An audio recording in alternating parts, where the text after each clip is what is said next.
Let's start off our day with something wonderful, or hear a story about someone being marvelous. Let's make today Wonderlous. This is the show that gives you a daily dose of happy, uplifting, feel-good stories from around the world. Welcome to another episode of Wonderless News. I'm Hoyt Christopher. Let's get right to it. All right, so our first segment is Good Samaritan saves grandmother from house fire. And she says, an angel came out of nowhere. I love this, though. This is great. So this happened in Oregon. And this Good Samaritan is being hailed a hero for saving this grandmother and her family from a burning home. So what happened was the grandson, Kai, was trying to get his grandmother out. Smoke was bad. He was choking. He tried to get her out, but she ended up falling in the process, and then she couldn't get up. Grandmother's name is Jenny Brown, by the way. So he was trying to help her down the stairs, but she ended up falling, and then that was it. She couldn't get up. Well, this guy, Ronnie Colam, I might have said it wrong. Pardon me, Ronnie. But he happened to be passing by, and he saw that there was smoke coming from the home. So he ran in to help the grandmother. He ended up saving the grandmother, getting her out, also getting Kai out as well, and got everyone out and safe right before the firefighters arrived. I mean, this guy did it, man. He ran in. What is with all these heroes? This is why we do the show. There are heroes out there jumping into harbors and lakes and ponds to save people in cars that are, sinking and burning homes. I mean, you hear first responders and firemen and police officers. You almost expect it. But we got some real live superheroes in this country and around the world that are saving people, running into burning buildings, burning houses. And that's exactly what Ronnie did. He saved the day, saved the grandmother. And like she said, she was an angel, came out of nowhere. Well, you go, Ronnie. You got a pair of wings, bro. And there's a place for you in heaven. I'm pretty sure about that now. All right, next segment. So San Quentin Prison is using new rehabilitation model to turn ex-cons into good neighbors. Okay, so this is an interesting story. Again, the whole story is in the description of the show, so you can go there and read it yourself and check out some pictures. But, San Quentin, by the way, opened in July of 1852. It's the oldest prison in California. And some of the roughest convicts are in prison there. Okay, so this is not a middle of the road prison. And what's happening now is there's this Scandinavian process of rehabilitation where prisoners learn how to be good neighbors. They learn how to function in and also be good roommates, right? Learn how to function in society after prison. So everything from cleaning their room to making their own food, doing their own dishes, cleaning up after themselves, and working together in sort of more of a community. And so what they've done is in San Quentin, they're starting to do that now. They're starting to do this program with a select number of prisoners, and I'm sure they have a different range of what they are incarcerated for. But it's really starting to take off. And this process and this approach is a really good way for rehabilitation, because incarceration is what it is, right? You're in prison, you're doing your time, you did something wrong, you got busted. But we don't really go through a rehabilitation process as much as we should, and what we're discovering in other countries. So they were on a tour and met with a Norwegian corrections officer, and the Norwegian corrections officer asked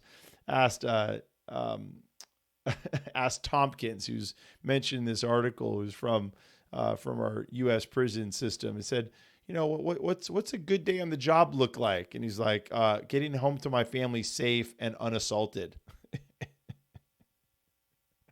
And he's like, wow. He goes, a good day in my job is to see that someone comes out rehabilitated and has a good rest of their life outside of prison. Very different of opinions, but it's not Tompkins' fault, right? It's just what we do here in the United States in prison. So look, It's a great approach. Maybe it'll be successful. Hopefully it is. And for our community, as well as the prisoners that get a second chance and they get out. And if it's adopted and done well, then it'll be adopted at, prisons all around the country. So good story. Makes me smile. All right, next, Wonderless moment of the day, brought to us by Rise by Shaman Angelina. She has an amazing set of jewelry that she does all handmade, sterling silver, using really cool pendants of sea glass. And this video, this moment of the day, is light kind of coming through skyscrapers in a city. So it's something a little different with some cool music. Enjoy this. If you can't see it, enjoy the music that goes along with it.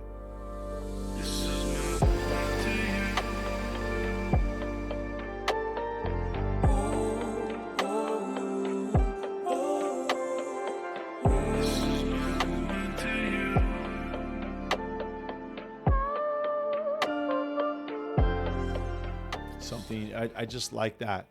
You're looking at those massive, massive buildings, and then the light coming through, and the music just kind of giving you the vibe. I don't know. Hopefully you enjoyed that too. All right. So next segment is teen boy with a size 23 feet. Sorry, he has 2 feet. So 23 size feet has trouble finding shoes. Until now. So he's a high school kid, right? So Eric Kilburn Jr., a high school freshman, he's long suffered from like ingrown toenails and blisters because he can't find shoes, to fit him. And that's tough. I mean, my dad's a size 16. My dad had trouble finding shoes, but a size 23, you got to be out of your mind. I mean, and this isn't, they're abnormal because they're huge, but he's a big kid. His mom's 6'2", okay? And the kid's already 6'5". He's he's not short. He's not a small kid, and his family's not small. But they've been struggling to find shoes for him. In fact, she even mentioned that he's been wearing like Crocs, those sandals, I guess, because he could get kind of big ones and stretch them out. And but now he also is playing football in high school, and he had some shoes that just didn't fit very well. They were basically stretching him out. He ended up getting injured because they weren't cleats. He couldn't wear cleats on the field, so he ended up slipping and hurting himself just playing football because the shoes were too small. Well, the mom and the community really started, kind of trying to find a way, because they can't afford to get custom-made shoes, trying to find a way to get some shoes for him. And his aunt, looks like, found a pair of shoes and was able to get him those for a minute. But, they are not even really big enough. But then, save the day, Under Armour and Puma saw the shout out and saw they had a GoFundMe page trying to raise money to get some new shoes. And they are now committed to making him custom cleats for his football. And Cat Footwear, the maker of those boots for construction, they're also going to make him a pair of shoes, size 23, so he can walk comfortably and safely around town. So it looks like, Eric Kilburn is all set. Massive feet, size 23. I have a size 12. Like I said, my dad's a 16 size feet. I mean, I thought my dad's feet were big. I mean, they're boats. Like when you look at them, they're boats. And then my feet are pretty big, my shoes. But wow, good story. There's always someone out there trying to help other people. It looks like this kid's gonna get what he needs to move forward. And hey, man, maybe we'll see him play some big college football, and then maybe we'll see him play in the pros, and we can talk about that later on another show, right? Another segment of Wonderless News. All right, so it's time for our Wonderless thought. And let's talk about custom apparel, right? Custom clothing, custom shoes. So custom shoes is one, right? That, like the segment above, having a company make you custom made shoes. Now, it could be because you want a certain design, and I know a lot of companies are doing this, and you can order these things online. And then other is because, if someone like for this kid is your foot's too big, we need to make something to fit your foot. But now think about other custom, apparel, right? So how about these suits? I remember when I was doing this show, we had a company, and I think I won't mention the name of the company, but they had a system where, and this is years ago, so like 13 years ago. So the internet wasn't really popping. I mean, it was popping, but we didn't have apps and everything else then. So you could essentially order a suit. And what they do is the suit company would send you like measuring tape and instructions. You measure yourself, okay, or have your family member, mother, friend, wife, whatever, measure you. And then you send the measurements in and you pay for the suit, and then they send you a suit. And it was basically a custom tailored suit, but you didn't have to go to the tailor and have him or her measure you and go through that process. And then they'd send you the suit. And because your size was exact, and if you liked the way it fit, then you could essentially order more suits like that.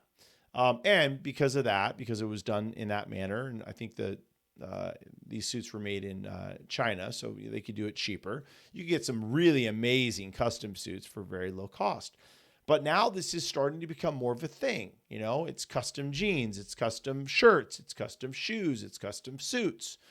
I think we're going to see more of this because as we shop more from home and online, I don't want to really have to go to the tailor if I don't have to. I mean, why not just do it at home? As long as the measurements and the measuring works out, then I should get exactly what I need and probably for a really good price. So, custom apparel, the future, maybe more and more of us will be doing this. And maybe it'll get even easier. Maybe there'll be an app that just and probably there is one, right? I'm saying this and there probably is one, an app that just takes a picture. You take a picture of yourself, you tell them your height, weight, whatever, and maybe basic measurements, and it figures out what suit will look the best on you, what shoes and whatnot. So, all right. Well, that's a great story, but and that's actually my own little bit on Wonderless Thought. But tell me about yours. What's your Wonderless story? What's happened in your life, or did you hear about, or did you discover that is a positive, happy, uplifting, feel-good story?